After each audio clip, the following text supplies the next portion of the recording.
Sa ngalan ng Ama at ng Anak at ng Espiritu Santo. Amen. Ang pasasalamat natin sa pamamagitan ng mga dasal ang siyang nagpapaigting ng ating respeto at pagdakila sa Diyos. Dito natin nasasabi kung gaano tayo kaligaya sa mga biyayang natatanggap natin sa araw-araw. Ang panibagong araw sa ating buhay ay sapat na upang tayo'y magpasalamat sa Kanya. Ang hininga sa ating mga ilong ay sapat na upang atin siyang pasalamatan. Ang paghingi ng tawad ay hindi lamang nakapagpapagaan ng ating mga kalooban. Ito rin ay mabisang paraan upang maipaalam natin sa Diyos na tayo'y lubhang nagsisisi sa ating mga nagawang pagkukulang at mga pagkakasala. Dito natin sa Kanya maipararating ang ating lubusang pagnanais na mapatawad tayo sa ating mga pagsalangsang. Halina at sabay-sabay tayong manalangin sa Panginoong Diyos na buhay. Maraming salamat, Diyos ko, sa magdamag na pagbabantay sa akin at sa aking mga mahal sa buhay. Nagpapasalamat din ako sa isa pang araw at pagkakataon na iyong ibinigay sa akin upang makapiling ko ang aking mga mahal sa buhay at maipamahagi sa aking kapwa ang aking pagmamahal at pagkalinga. Maraming salamat din sa pagkakataon na mapakita sa iyo ang aking pananampalataya. 1 Thessalonica chapter 5 verse 16 to 18. Mga galak kayong lagi, magsipanalangin kayong walang patid, sa lahat ng mga bagay ay pagpasalamat kayo, sapagkat ito ang kalooban ng Diyos kay Kristo tungkol sa inyo. Ama, sa pagdaan ng mga araw, unti-unti kong nauunawaan ang mga dahilan kung bakit ako nilikha. Unti-unti ko nang nauunawaan kung bakit ako umiiral ngayon sa mundong ito. Maraming salamat sa laging pagpapaalala sa akin na ako'y naririto upang maglingkod at sumamba sa iyo. Maraming salamat sa patuloy na pagpapaalala sa akin na ako'y naririto upang tumulong sa aking kapwa. Mateo chapter 6 verse 1. Mag-ingat kayo na huwag gawing pakitang tao lamang ang iyong pamamahagi sa mga kahabag-habag. Kung magkagayon ay hindi kayo tatanggap ng gantimpala sa inyong Ama sa langit. Patawarin mo naman ako, Ama, sa mga kasalanang aking nagawa at nagagawa. Patawarin mo ako sa aking mga pagkukulang sa aking mga mahal sa buhay, sa pag-iimbot ng aking kaloobang sa aking kapwa-tao, sa mga masasamang diwang bigla na lamang pumapasok sa aking isipan, sa mga pagsisinungaling na nagagawa ng aking dila, sa mga pita ng laman na aking mga mata, sa malimit na paglimot sa aking mga kasalanan.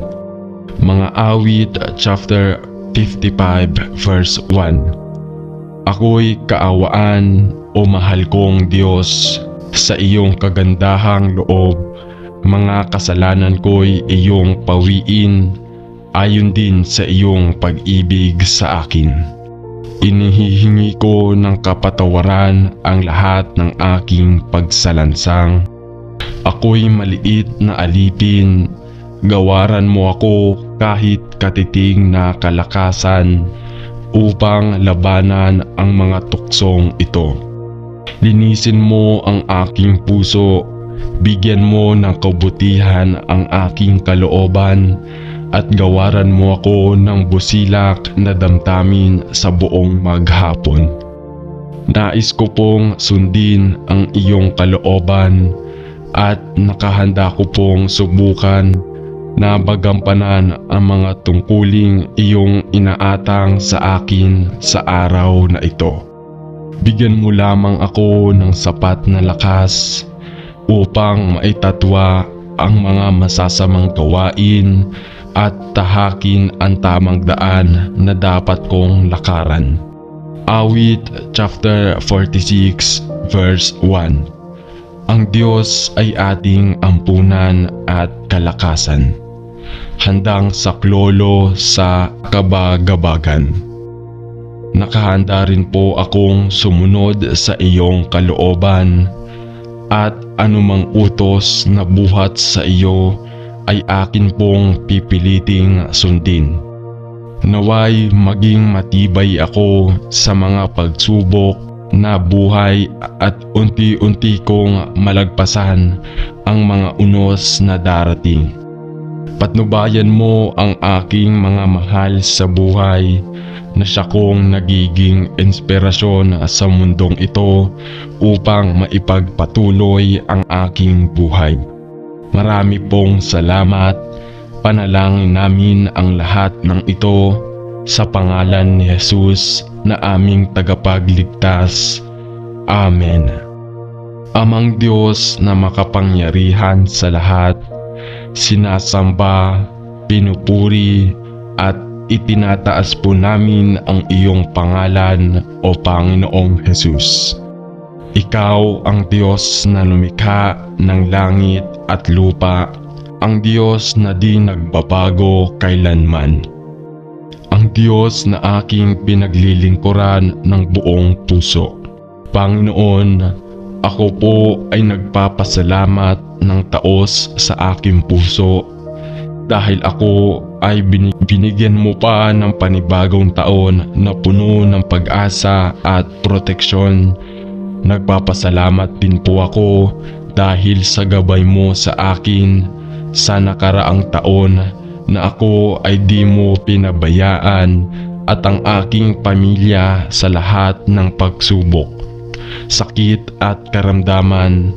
Nagpapasalamat din po ako, Panginoon, dahil sa iyong biyayang walang humpay na pagpapaalala sa aking buhay at pamilya. Dalangin ko po, Panginoon, na patawarin mo ako sa aking mga pagkukulang at mga nagawang kasalanan sa isip, sa salita, sa gawa, sa nakikita at nararamdaman. Ihihingi ko po ito ng kapatawaran sa iyong banal na pangalan, o Panginoon Jesus. Kaya ngayon sa aking pagsisimulang muli, nadalangin ko ang iyong pagsama sa aking mga planong gagawin. Ikaw ang nanguna at gumabay sa lahat ng aking plano sa buhay at maging sa aking pamilya. Dalangin ko, Panginoon, ang katagumpayan sa aking trabaho, sa aking negosyo, sa aking pamilya at hanap buhay. Dasal ko rin po, Panginoon, ang malusog na pangangatawan ng aking pamilya at mga mahal sa buhay. Ilayo mo po sa akin at karamdaman sa taong ito ang aking pamilya, at huwag mo po kaming pabayaang magkasala at malayo sa plano mo, o Panginoon. Panalangin ko po ito sa tanging pangalan ni Jesus na aking Diyos at tagapagligtas. Amen. Isa sa katangian ng bawat mananampalataya ay ang pagiging mapagpasensya. Kaya naman halina at tayo'y manalangin sa Diyos upang tayo ay magkaroon ng mapagpasensyang pag-uugali. Marcos chapter 11 verse 24. Kaya't sinasabi ko sa inyo, anuman ang hingin ninyo sa inyong panalangin, maniwala kayong natanggap na ninyo iyon at matatanggap nga ninyo iyon. Banal na Espiritu, lumikha ka sa akin ng isang malinis na puso na naghahanap ng pinakamahusay sa iba. Tulungan mo akong magpakita ng pakikiramay at kahabagan sa lahat at gawin ito ng may kahinahunan at paggalang. Kapag ang mga tao o pangyayari ay hindi natutugunan ang aking mga inaasahan, bigyan mo ako ng kapangyarihan magpakita ng biyaya at pag-unawa. Tulungan mo ako makita ang aking mga sitwasyon mula sa iyong pananaw upang magalak ako sa lahat ng oras at magpakita ng pagtitiyaga kung kinakailangan. Sa pangalan ni Jesus, Amen.